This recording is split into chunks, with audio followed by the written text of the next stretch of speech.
Assalamualaikum warahmatullahi wabarakatuh. Kembali lagi di channel Dita Mistik. Kali ini saya akan membawakan cerita yang berjudul Keluarga Tanpa Rupa yang ditulis oleh Restu Wira Atmaja. Jangan lupa like, subscribe, dan komen. Keluarga Tanpa Rupa Part 2.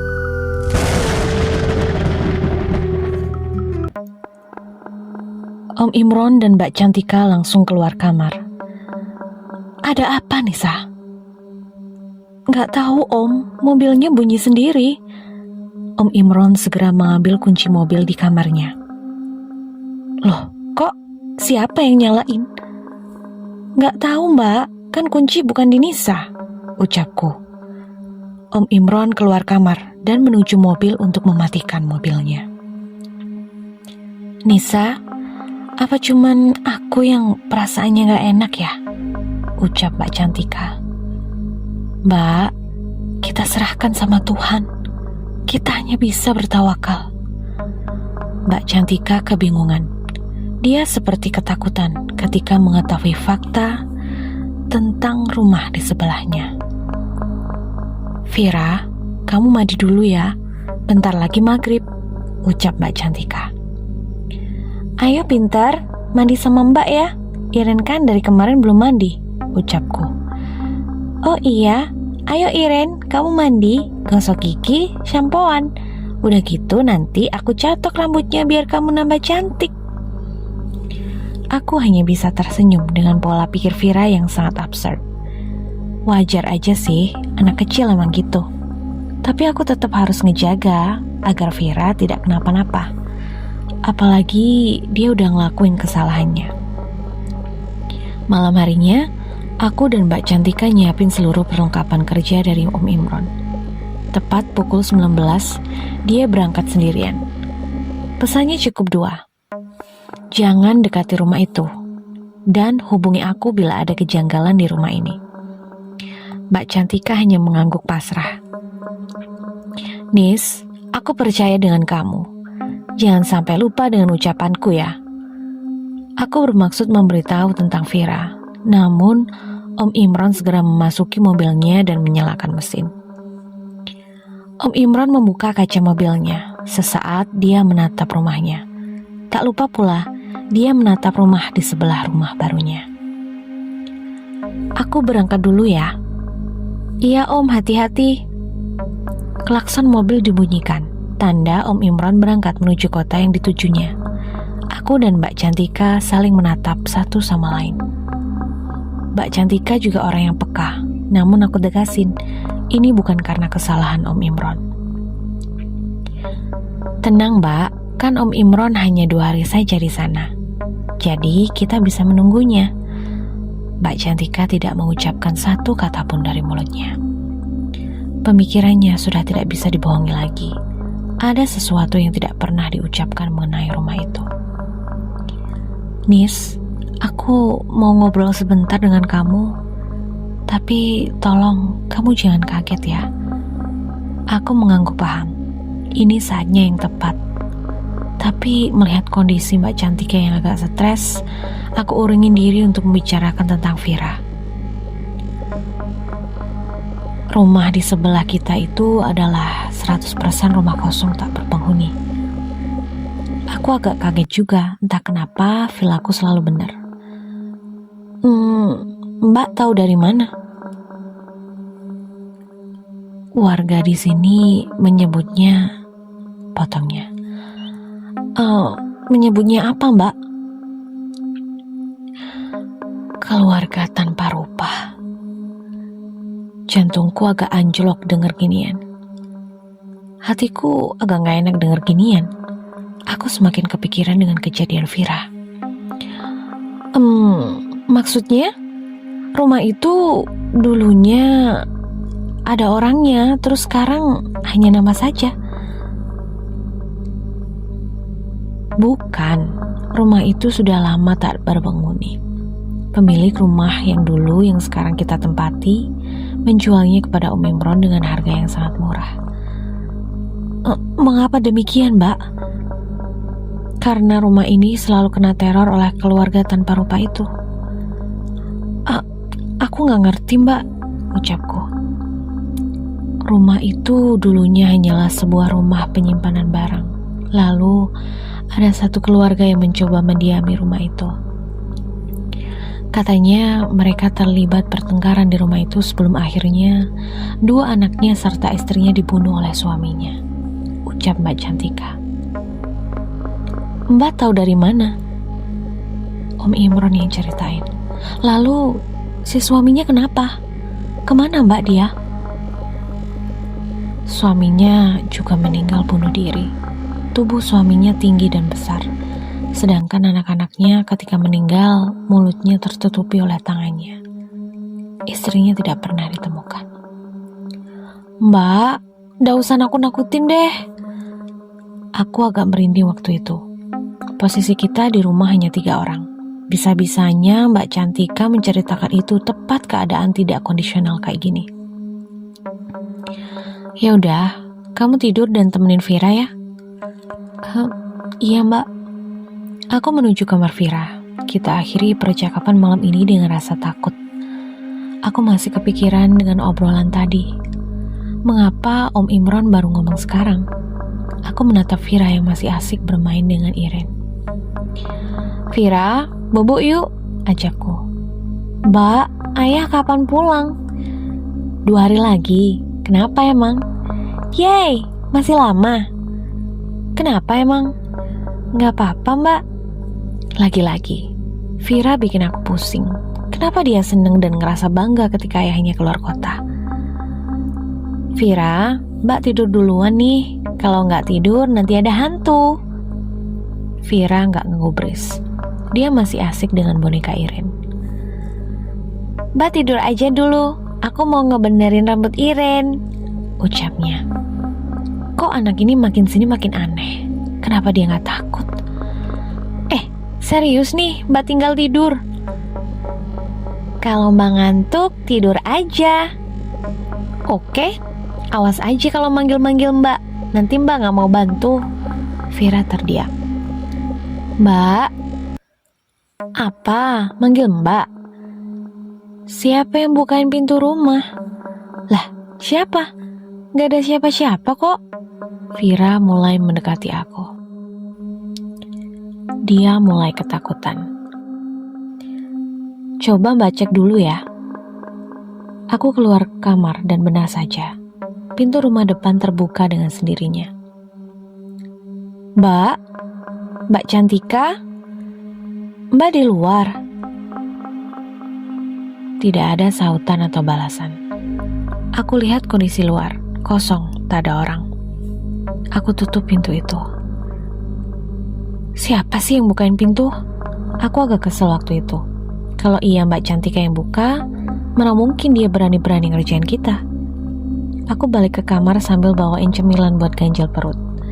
Setiba di kamar, aku lihat Vira udah tidur. Loh kok udah tidur? Ucapku. Aku duduk di sebelahnya.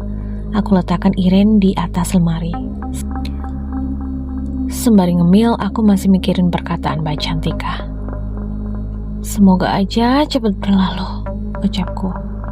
Selepas itu, aku langsung bersihin bekas makananku dan tarik selimut untuk siap-siap tidur. Aku tertidur pulas, gak sadar juga ada ringikan tawa anak kecil, karena aku kira itu mimpi. Semakin kesini, ringikan itu nambah bikin risih. Mungkin mimpi, tapi kenapa ada suara Vira? Nah, Irin ini suka banget sama kostum mirip Cinderella itu, ucap Vira. Aku meraba-raba ke sisi kanan tempat tidur. Agak merinding juga pas aku lakuin itu karena aku ngelakuinnya setengah sadar. Loh kok gak ada? Ucapku dalam hati. Aku langsung terbangun dan melihat seluruh sisi kamar. Vira, kamu di mana?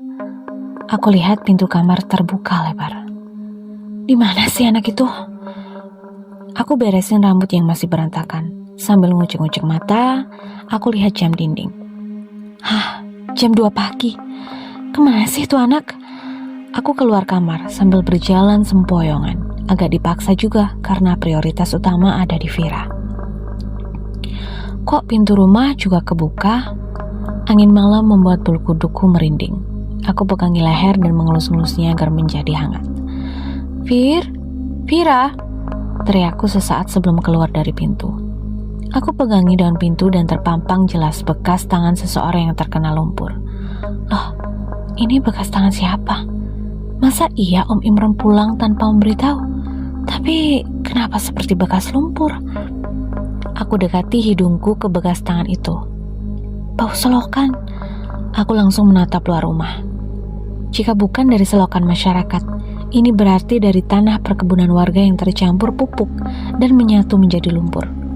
Perkiraanku waktu itu. Aku melangkahkan kaki menuju luar rumah. Aku perhatikan kanan kiri sekitaran rumah. Gak ada orang. Tidak ada tanda-tanda aktivitas warga. Tak ada tanda-tanda kedatangan Om Imron. Lalu siapa? Pintu rumah tertutup rapat. Aku panik dan langsung menggedor-gedor pintu rumah yang tertutup sendiri. Mbak Cantika, bukan pintu, teriakku. Angin di luaran menambah kencang. Aku menatap seluruh keadaan sekitar. Tolong siapapun, penjaga atau leluhur di sekitar sini, bukan bermaksud untuk mengganggu ketenangan kalian, ucapku sambil memeluk diri. Nambah kesini angin semakin liar. Pepohonan di sekitar semakin bergoyang-goyang. Teriakan hewan-hewan di sekitaran menambah beban pikiranku kala itu. Mbak Cantika. Aku sampai nangis-nangis karena aku gak sanggup lagi ngadepin ini sendirian. Mbak, bukain pintu, Mbak. Aku coba ngedobrak pintu, namun terbuka sendirinya. Nisa, kamu kok ada di luar? Aku tatap muka Mbak Cantika dengan perasaan haru. Makasih Mbak, makasih.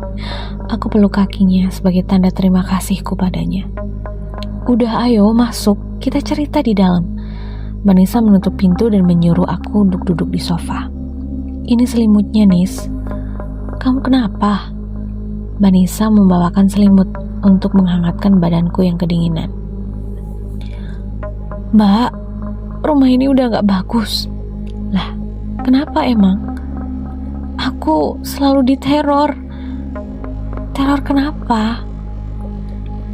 Aku tadi tidur dan tahu Vira sedang ngobrol dengan seseorang seusianya. Ketika aku terbangun, Vira udah gak ada di kamar, Mbak. Terus aku keluar kamar dan melihat pintu rumah terbuka. Di daun pintu itu ada bekas telapak tangan orang dewasa. Aku jelasin secara rinci. Mbak Cantika mendekati pintu rumah. Di mana bekas telapak tangannya? Gak ada kok, ucapnya. Aku langsung ngedeketin pintu itu. Mbak, sumpah aku gak bohong. Bekas telapak tangan itu ada di sini, tepat di sini. Aku sambil nunjukin bekas telapak tangan itu dengan nada meninggi. Ma, Vira mau cucu. Terdengar suara anak kecil dari kamar. Tuh lihat, Vira dari tadi ada di kamar. Aku hanya termenung. Masa iya aku salah lihat? Aku tampar pipiku. Ini bohong kan? Ini gak mimpi kan? Aku coba nyadarin diriku. Apa yang terjadi dengan rumah ini? Aku masih namparin pipiku dengan kencang. Ini pasti bohong. Mana mungkin aku bohong? Jangan bercanda. Mbak Cantika langsung berlari ke arahku. Astagfirullah Nisa, istighfar. Mbak, ini bohong kan? Mana mungkin Mbak Cantika gak percaya? Sejak kapan aku diajarkan untuk berbohong? Aku gak pernah bohong, Mbak. Aku gak pernah berkata bohong. Aku bicara dengan real dan fakta bahwa rumah ini tidak benar. Rumah ini tidak baik-baik saja. Mbak harus percaya itu, ucapku. Nisa, udah ya. Mbak Cantika memelukku sambil memohon agar segera menghentikan tindakan brutalku. Vira keluar dari kamar sambil membawa Irin. Aku menatap tajam mukanya. Vira, siapa yang kamu ajak bicara tadi? Vira langsung berlari dan menutup kamar. Tuh kan, dia lari, berarti dia sedang mempermainkan kita, Mbak.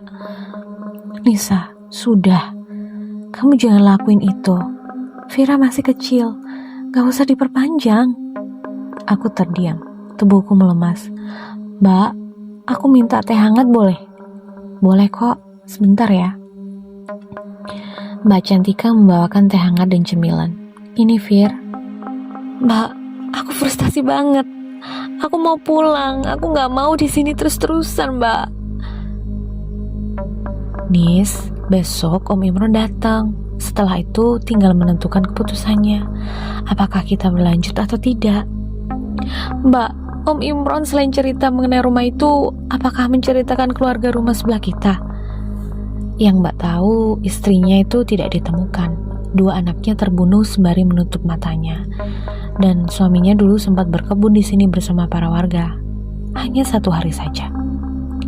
1 hari? Kenapa memang, Mbak? Sebelum akhirnya ditemukan meninggal bunuh diri. Para warga menutupi kebenaran faktanya karena sesekali menceritakan mereka mendatangi untuk menerornya. Pikiranku agak terbuka. Kemungkinan mereka datang karena kehadiran Om Imron juga.